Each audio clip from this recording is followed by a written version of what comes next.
Hey, it's Madeline. I wrote my paper over the poem that's on pages 71 through 79 of our book, and Grandma falls, and they just like track the recovery. Um, so I felt like one of the main, maybe not main themes, but one of the themes of the book was like, in order to preserve their culture, they've like already tried everything they can to do to preserve it.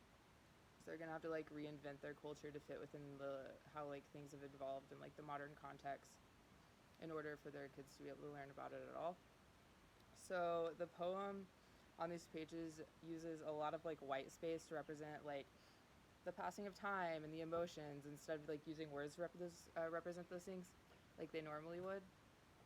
So yeah, throughout the first couple of pages, like the white space is mainly representing the passing of time in both the context of like a few hours or overnight, and also just like the passage of like grandma's life. Like it kind of shows like an indentation. It's like that part of grandma's life's over, and like maybe that she was like the last one um, that like had that part of their culture intact. There's also a lot of like pauses throughout the text, like white space wise, and you can like hear the breaths that the characters are taking or the breaths that the characters are thinking, and you can like hear their inhales and exhales, and even the speeds and cadences of their like breaths, which ties closely into like their speaking patterns and their emotions. Um, he uses white space to like represent, like he uses a lot of sentence fragments where they have to like think and collect their thoughts between their words, and the cadences change and the tempos change, and he uses this by like just changing the spacing of the words and even like the font, which is interesting. But yeah, the tempos change and the mood changes, and you can see this all through the like white space and just like lack of words. The biggest thing it represents is like the emotions of like what the characters are thinking. Um, the main one is like on the third page, 74.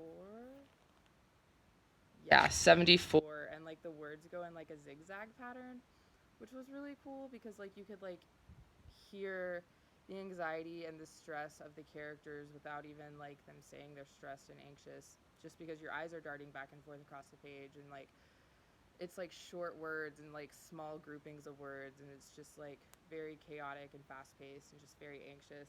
um, and then grandma says something, and like it kind of brings it's like larger words, like more coherent thought, a longer sentence, so there's less white space, so it's like just a more coherent thought.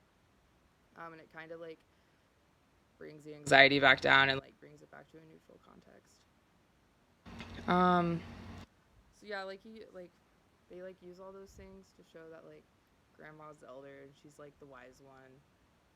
She's seen and she's heard previous stories of like their culture attempting to get destroyed, and it like survived by like adapting and reinventing and redefining what their culture was, which can be seen in like the rosary passage on pages 71 through 79, just through the different materials. Like there's crystals and pressed flowers, which show a time of like a different spirituality and a different um,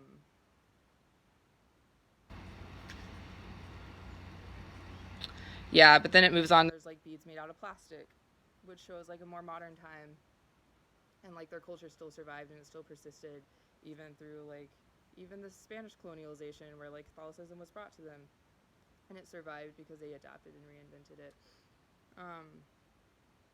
So like she literally says she's like grandma.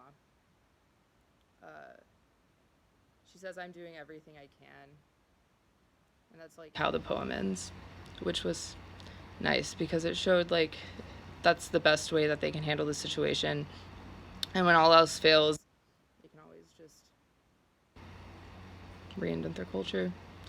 Yeah, thanks.